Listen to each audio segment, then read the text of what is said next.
This is the download from Sounds Profitable, your daily source for the essential news in the business of podcasting. I'm Gavin Gaddis.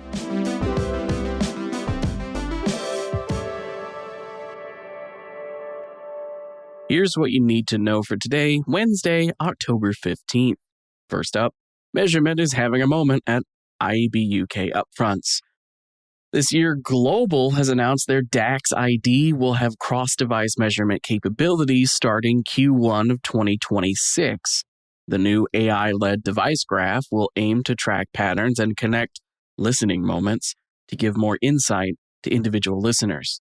The day before, Bauer Media announced Audio XI Moments, which will allow advertisers on the Ireland-based Audio XI platform to target based off in-the-moment insights.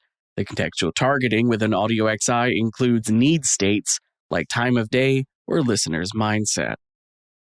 Next up, can Mr. Beast optimize the clipping business? Alongside the rise of influencers and long-form video has been the cottage industry of clippers, those who either through legitimate means or by freebooting content slice up long-form videos to post the most TikTokable moments to their own accounts.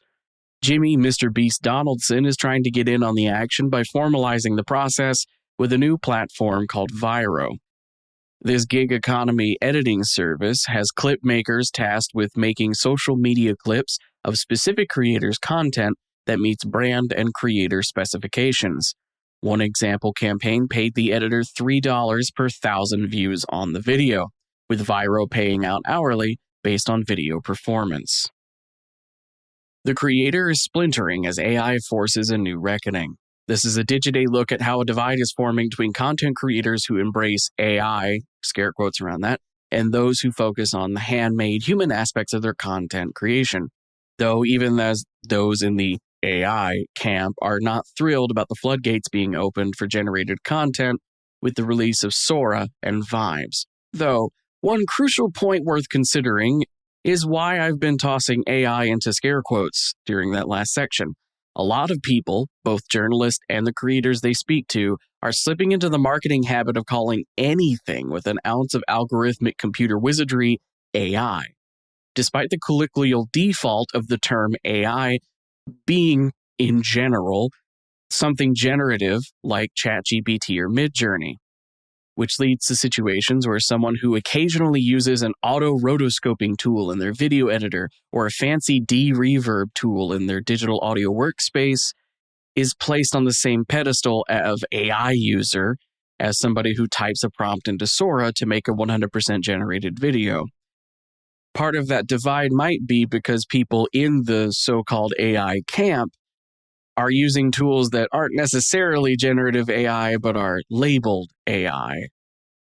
Next up, Netflix's $1,600 subscribers, Q3 earnings. Owl & Company takes a look at Netflix's Q2 streaming and social earnings report. As of last Friday, the enterprise value for Netflix stands at $542 billion USD, about $1,650 per subscriber, according to Q3 estimates of 317 million Netflix subscribers.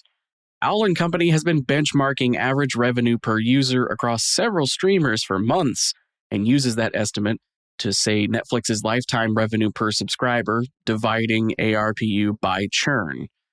As such, back in Q2 of this year, they estimate the lifetime revenue per Netflix subscriber is $387 for standard tier with ads, $881 for standard subscribers, and $1,609 for premium subscribers.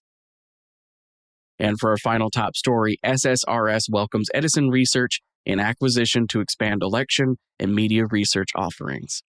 Market and survey research firm SSRS has announced the acquisition of Edison Research, with specific interest in boosting SSRS's public opinion, election polling, and audience research. SSRS President Melissa Herman expresses excitement at combining the two teams. The release notes the two companies will continue to serve clients, with no mentions of changing the Edison brand or restructuring.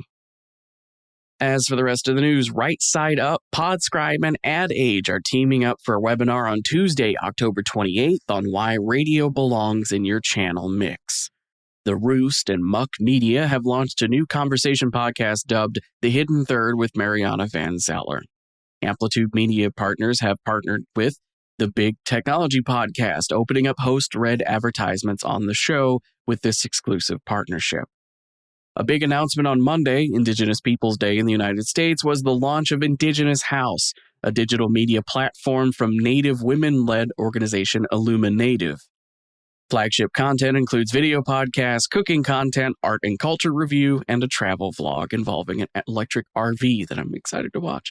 Odyssey has expanded their strategic partnership with Jenna Fisher and Angela Kinsey's Office Ladies Network to include the sales and distribution of How We Made Your Mother, a How I Met Your Mother podcast hosted by Josh Radner and Craig Thomas.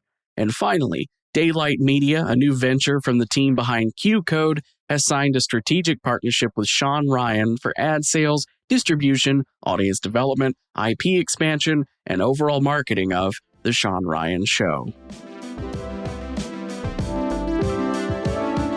That'll do it for today. You can grab the links to anything I've talked about by clicking the one link in your show notes that'll take you to today's episode on soundsprofitable.com. Or you can go to the website yourself and mouse over to the download section to find every episode of The Download I've ever done via. The Download is written and produced by Brian Barletta, myself, and Tom Webster. For Sounds Profitable, I'm Gavin Gaddis. Download us again tomorrow.